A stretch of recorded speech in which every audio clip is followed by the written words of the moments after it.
Well, let me begin by telling you what my 5 rules of thumb are, and then I'm going to take you through some of my experiences and show how they apply. Looking back over the years I've been doing this, both inside of government and outside of government, it seems to me that there are 5 elements to successfully dealing with a crisis. And 4 of them, or at least 3 of them, are things that have to occur before the crisis begins. They are as follows. Preparation. You've got to have a plan for dealing with crises.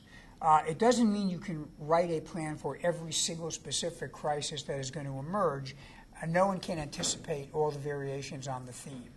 But you need to have a basic concept of who's going to have what responsibility, what your timing is, what your operational strategy is going to be, what your public affairs strategy is going to be. And you've got to have done that before the crisis hits. It's not that the plan will necessarily be put into effect as written. In fact, in the military in the U.S., they have a saying that no battle plan survives first contact with the enemy. But I will tell you that without a plan, you're improvising from scratch. With a plan, you are improvising at least from a baseline of everybody understanding their roles, responsibilities, objectives. The second benefit to having a plan, and particularly to exercising and training to the plan, is that you learn what your capabilities are and what they are not. The worst thing to have in a crisis is to say, we ought to do X, Y, Z, maybe a perfectly sensible decision, and then you say, do it, and it's like flipping a light switch and the light doesn't go on. Nothing happens. The best plan in the world and the best thought in the world is utterly without purpose if you can't execute it. And you can't execute it if you don't have the capabilities to carry out what your intent is. What they say in the military is the commander's intent. So part of preparation and training is to surface those areas where capabilities need to be built so that you know what you need to have in place when the crisis comes. And I'll give you some examples of that. The third critical element is situational awareness. When the crisis occurs, you need to have real-time understanding of what the facts are. This is incredibly difficult.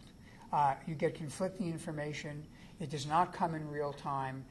There's an insatiable demand for updates. There are conflicting messages that come in, and that's worse now than it ever was. Everybody's out there twittering and blogging, and sometimes that's very valuable, but it's also very, very difficult to separate the wheat from the chaff, and it's very easy to go off the rails if your situational awareness is not present. So that is a capability that you want to build in advance. The fourth rule I've learned is, apart from having preparation, building the capability, getting the situational awareness, is to have an effective communication strategy and to recognize that a communication strategy has operational significance. Now, I realize I'm talking to a group of professionals whose very profession is communications. So I'm not preaching to you about the importance of it. But I come at this from the world of being an operator, meaning running something, managing and making things happen, and having worked with a lot of operators, whether it was the police, people in the military, or people in Homeland Security. And I'll tell you honestly, most operators view public affairs and public relations as a nuisance. Their thought is, yeah, that's the press, big pain in the ass. We'll get a public affairs person to deal with it and then get them off our backs. In fact, what you come to learn, and it's increasingly true, is that effective operational conduct of a crisis actually depends upon public confidence. In almost every crisis, what you're trying to do is move people to do something. And if they don't have confidence in you and what you're doing, you can't get that done. Therefore, public affairs lies at the very heart of operational execution. If you can't communicate effectively what people need to do and make them want to do it and have the confidence that they need in order to carry out what you want them to do, your operational planning is not going to work. This is one area where the military experience is a little different from the civilian domain.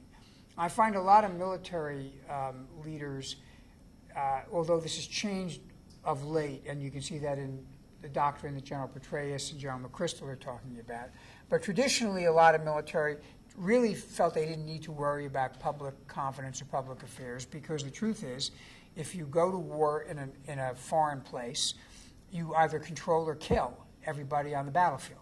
So whether they like you or not doesn't really much matter. What matters is the firepower.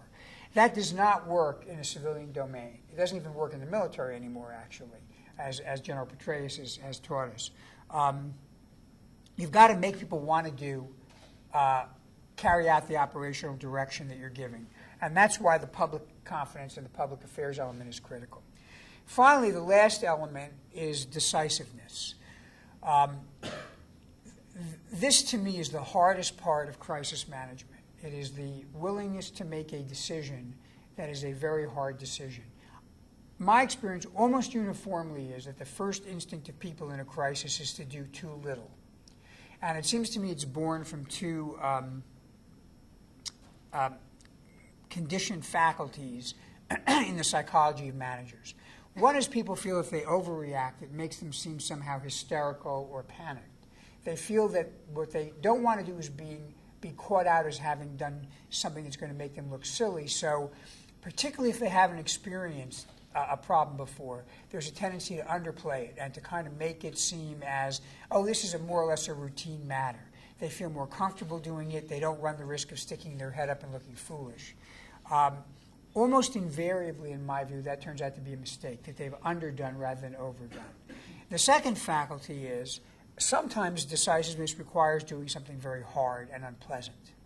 And it's amazing to me how even some of the toughest people I know don't like to do that. This particularly occurs with personnel changes. Sometimes a decisive action requires, frankly, removing people.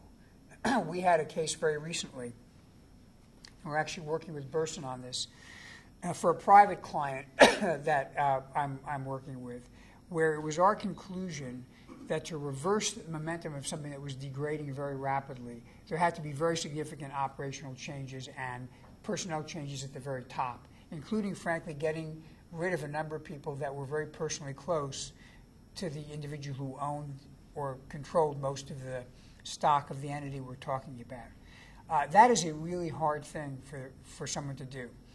And it was hard, and this person did not want to do it. They're a hard-headed businessman. But in the end, to look people in the eye and say, you have to go. And, whether they're at fault morally or legally was not really the question. It's whether they could do what needed to be done to turn the ship around. Whether it's fair or unfair, that's the job. And I had to say to the person, look, in the end, the question is, do you want 10 people to lose jobs or do you want 15,000 people to lose jobs? Because you don't have a choice. You've got to get to the right result here. And I guess, I probably for better or for worse, I probably have a reputation of being a little bit of a hard ass in this sense that time and again I found myself having to learn, it's not that it's easy, to make a very hard decision that some people will be very unhappy with.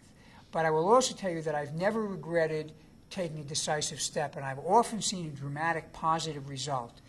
I have bitterly regretted not being decisive enough, and instances where I didn't quite push hard enough, and I was, maybe a little bit too charitable, and in the end, it wound up, burning me and burning the entity.